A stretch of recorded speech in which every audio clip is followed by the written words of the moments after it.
छत्तीसगढ़ में बिना इलाज इंसेंटिव हड़पने के शर्मनाक खेल का खुलासा। डॉक्टर्स और हेल्थ वर्कर्स की प्रोत्साहन राशि यानी इंसेंटिव में बड़ी गड़बड़ी। मामला उजागर होने के बाद 2 कंप्यूटर ऑपरेटर्स को बनाया गया बलि का बकरा। स्वास्थ्य मंत्री बोले पैसा ट्रांसफर नहीं हुआ इसलिए नहीं मान सकते आर्थिक गड़बड़ी की बात। 10 सूत्र की पड़ताल, राज्य स्तरीय जांच में घोटाला साबित। फिर मंत्री की सफाई के क्या है मायने। नमस्कार, बात करेंगे छत्तीसगढ़ की, जहां स्वास्थ्य विभाग में बिना इलाज के इंसेंटिव हड़पने का शर्मनाक खेल चल रहा है। डॉक्टर्स और हेल्थ वर्कर्स की प्रोत्साहन राशि में भारी गड़बड़ी का खुलासा हुआ है, जिसके बाद 2 कंप्यूटर ऑपरेटर्स को बलि का बकरा बनाकर बड़े भ्रष्टाचार को दबाने की कोशिश की जा रही है। आरोप है कि गलत तरीके से पैसा कमाने के लिए घोटालेबाजों ने न सिर्फ फाइल तैयार कर ली बल्कि CHC नोडल ऑफिसर और CMHO की टेबल से होकर यह फाइल मंत्रालय तक भी पहुंच गई, यानी हर स्तर पर मिली भगत, जिसकी तस्दीक खुद राज्य स्तरीय जांच में भी हो चुकी है। इधर स्वास्थ्य मंत्री श्याम बिहारी जायसवाल कह रहे हैं कि फाइल भले ही आगे बढ़ी हो, ये घोटाला भले ही हुआ हो, मगर पैसा ट्रांसफर नहीं हुआ है इसलिए भ्रष्टाचार की बात नहीं मान सकते। भाई वाह, क्या गजब सफाई दे रहे हैं मंत्री जी। बहरहाल 10 सूत्र की पड़ताल के मुताबिक स्वास्थ्य विभाग में ये कोई पहला मामला नहीं है, बल्कि ऐसे मामलों की फहरिस्त बड़ी लंबी है। तो क्या है ये पूरा मामला, ये मामला कैसे सुर्खियों में आया और मंत्री जी के बयान के क्या मायने हैं, देखिए रायपुर से 10 सूत्र के विशेष संवाददाता विनय वर्मा की ये खास रिपोर्ट। बिना इलाज इंसेंटिव हड़पने के शर्मनाक खेल का खुलासा। डॉक्टर्स और हेल्थ वर्कर्स की प्रोत्साहन राशि में बड़ी गड़बड़ी। मामला उजागर होने के बाद 2 ऑपरेटर्स को बनाया बलि का बकरा। स्वास्थ्य मंत्री बोले पैसा ट्रांसफर नहीं हुआ इसलिए नहीं मान सकते भ्रष्टाचार। 10 सूत्र की पड़ताल, राज्य स्तरीय जांच में घोटाला साबित। फिर मंत्री की सफाई के क्या है मायने। ये हाले बयां है छत्तीसगढ़ के, जहां सरकारी अस्पतालों में आयुष्मान कार्ड के जरिए मरीजों के इलाज पर बीमा क्लेम मिलता है, जिसका कुछ हिस्सा डॉक्टर्स और स्टाफ को प्रोत्साहन राशि यानी इंसेंटिव के रूप में दिया जाता है और इन्हीं पैसों पर बुरी नजर डालकर घोटालेबाज बड़े भ्रष्टाचार को अंजाम दे रहे हैं। 10 सूत्र की पड़ताल के मुताबिक दुर्ग, बेमेतरा और बालोद समेत कई जिलों से शिकायतें मिली हैं कि सरकारी अस्पतालों में बिना मरीज फर्जी एडमिशन दिखाकर इंसेंटिव का पैसा हड़पा जा रहा है। यही नहीं, बिना मरीज इलाज भी दिखाया जा रहा है और बाकायदा मेडिकल रिपोर्ट भी अपलोड की जा रही है, जबकि हकीकत में कोई मरीज है ही नहीं। शिकायत के बाद राज्य स्तरीय जांच हुई, जिसमें पता चला कि दुर्ग जिले के अर्जुंदा इलाके में 320 फर्जी एंट्री कर 70 लाख रुपए निकाले गए हैं। इसी तरह बेमेतरा में भी 70 लाख रुपए के भ्रष्टाचार की पुष्टि हुई है।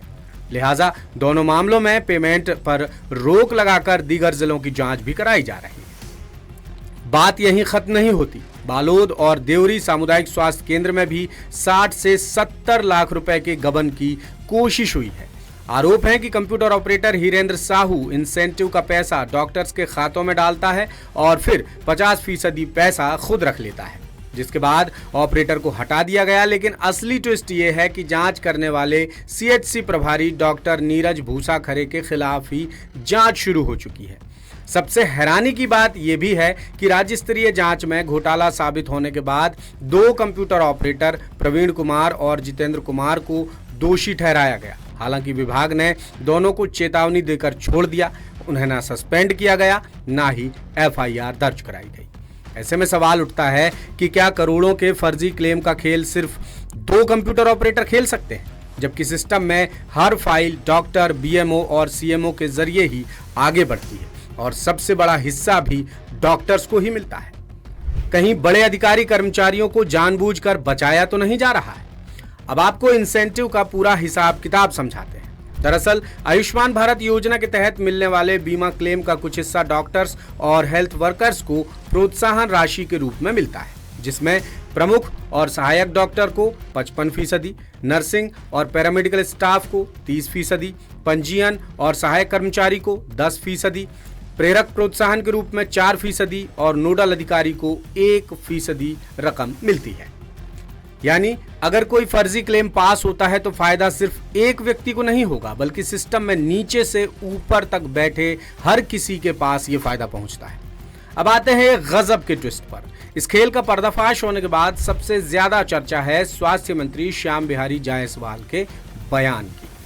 मंत्री जी कह रहे हैं कि बीमा क्लेम की प्रक्रिया जरूर हुई थी लेकिन पैसा ट्रांसफर नहीं हुआ, इसलिए कोई वित्तीय अनियमितता की बात नहीं मान सकते। यही नहीं, मंत्री जी ने 2 कंप्यूटर ऑपरेटर्स को वार्निंग देकर मामला रफा दफा कर दिया, लेकिन जानकार कहते हैं कि मंत्री का बयान किसी भी सूरत में पचाने लायक नहीं है। इससे पूरे सिस्टम की नीयत पर गंभीर सवाल खड़े हो रहे हैं। प्रदेश की जनता की तरफ से दासूत्र भी सवाल पूछता है कि क्या करोड़ों के खेल के मास्टरमाइंड सिर्फ कंप्यूटर ऑपरेटर हो सकते हैं? डॉक्टर्स और प्रशासनिक अधिकारियों की भूमिका की जांच क्यों नहीं की जा रही? और सबसे बड़ा सवाल ये कि सरकार वाकई कार्रवाई करना चाहती है या नहीं? इन सवालों के जवाब मिलना ही चाहिए, क्योंकि बात सिर्फ घपले घोटाले की नहीं है। बात है आम आदमी की गाढ़ी कमाई के टैक्स के पैसों के दुरुपयोग की और सरकार और सरकारी सिस्टम की पारदर्शिता की।